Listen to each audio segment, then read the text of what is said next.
Міне Навиан астың дымоходын қоя алмайтындарға былай. Мындай екі резиновый хомут шығады, оны мынаның ішіне кертік тұр ғой, осыған кигіземіз ішіне.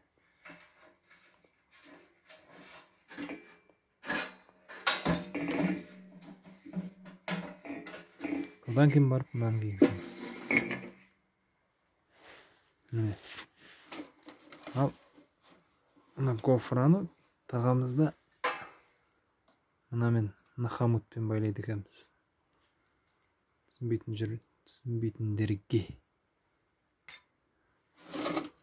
Ал екінші қызыл резинасын пешке тағамыз. Солай. Оны мынаның ішіне тағамыз. Кертік көз тұра қалады, бассаң.